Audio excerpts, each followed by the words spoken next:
बाह्य कर्ण, ये जो होता है कर्ण पल्लव, पिन्ना जिसे कहते हैं, इसके ऊपर बालों का गुच्छा होता है। गर्भ में पल रहे भ्रूण में अतिरोमा भी वृद्धि माने हाइपरट्राइकोसिस पता चली है, तो ऐसे बच्चे को रखना चाहिए या गर्भपात करा देना चाहिए? हमें डब्बे भरने में कोई प्रॉब्लम, कोई समस्या नहीं होती। क्यों नहीं होती?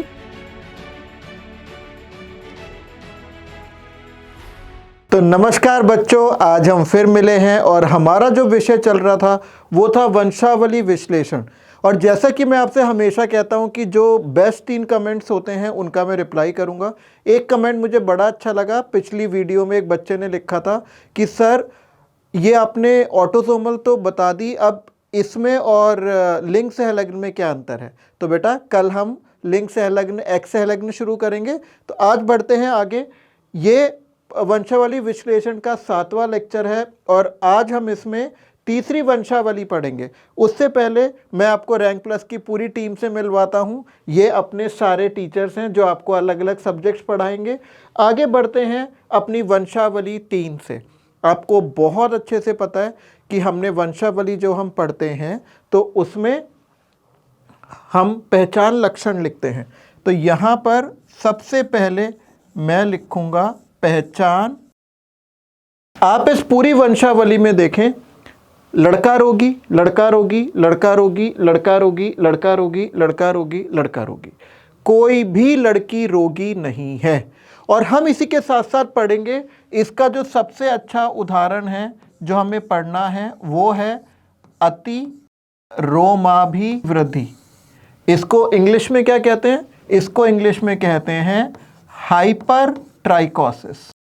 ये कोई बीमारी नहीं है, ये बस एक असमानता है जिसमें पुरुषों पर बाह्य कर्ण, ये जो होता है कर्ण पल्लव, पिन्ना जिसे कहते हैं, इसके ऊपर बालों का गुच्छा होता है। आपने देखा होगा ये इस तरीके का, ये आपका बाह्य कान है। इस कान पर कुछ पुरुषों के ऐसे गुच्छे में बाल होते हैं। तो बस ये देखने में अटपटा लगता है लेकिन ये रोग नहीं है। अगर आप किसी आनुवांशिक काउंसलर या जेनेटिक काउंसलर से पूछेंगे कि गर्भ में पल रहे भ्रूण में अतिरोमा भी वृद्धि माने हाइपरट्राइकोसिस पता चली है, तो ऐसे बच्चे को रखना चाहिए या गर्भपात करा देना चाहिए? तो उत्तर आएगा रखना चाहिए, क्योंकि ये तो सिर्फ बाह्य विकृति है। आजकल तो लेजर लाइट से इसको जलवा देते हैं, ठीक है। तो अतिरोमा भी वृद्धि। तो इसमें पहला पहचान लक्षण क्या है? इसमें पहला पहचान लक्षण है केवल नर ही रोगी होते हैं और नर अपना रोग अपने पुत्रों को, है ना, देखो ये रोगी है, इसका बेटा रोगी है, इसका भी बेटा रोगी है और उसका भी बेटा रोगी है। तो नर लक्षण अपने पुत्रों व वो पुत्र उनके पुत्रों, तो बेटे का बेटा क्या हो गया? पोता, पौत्र, ठीक है, वह पौत्रों में स्थानांतरित करते हैं। अच्छा, अगर सिर्फ नरी है तो नर में ऐसा क्या विशेष होता है? आपको अच्छे से पता है। मैंने ये बनाया है एक पुरुष और ये पुरुष है XY। तो ये अपने बेटे को क्या देगा? ये अपने बेटे को देगा सिर्फ Y गुणसूत्र, क्योंकि एक लड़के में, एक पुरुष में पिता से तो आता है Y गुणसूत्र और माता से आता है X। तो इसका मतलब सीधे सीधे इसमें स्त्रियां ना ही रोगी होती हैं ना ही वाहक, स्त्रियों से लेना देना ही नहीं है, मादाएं इससे बिल्कुल अप्रभावित रहती हैं। तो अब हमारा अगला स्टेप क्या है? परिणाम। ये कैसी वंशावली है? ये है वाई सहलग्न, वाई सहलग्न वंशावली। और आपको अच्छे से पता है वाई सहलग्न वंशावली को हम और क्या बोलते हैं? हम बोलते हैं होलेंड्रिक वंशावली। आपको याद आया ना, मैंने दूसरे ही लेक्चर में बताया था, होलो माने एक, एक लिंग, और एंड्रिक माने पुरुष, पुरुष से पुरुष, फिर पुरुष, फिर पुरुष, पुत्र, उसका पुत्र, उसका पुत्र। तो इसको कहते हैं होलेंड्रिक वंशावली। और इसमें ना हमें डब्बे भरने में कोई प्रॉब्लम, कोई समस्या नहीं होती। क्यों नहीं होती? क्योंकि इसमें विकल्प ही नहीं है।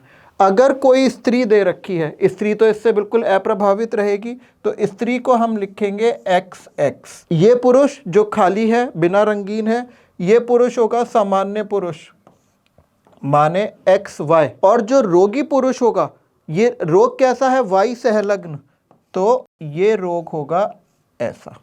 XY dash.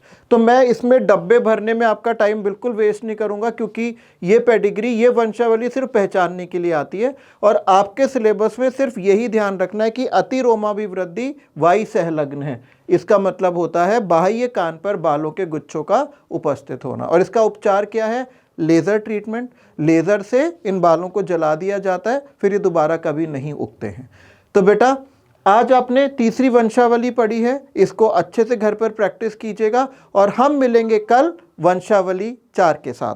और आप इसको पढ़िए और आपको समझ में नहीं आता है आप प्रश्न पूछिए, और जो सबसे उत्तम, सबसे बेस्ट 3 कमेंट्स होंगे उसको मैं अगले लेक्चर में डिस्कस करूंगा। तो आपका दिन शुभ रहे और आप पढ़ के अच्छी रैंक से सिलेक्शन लें। All the best.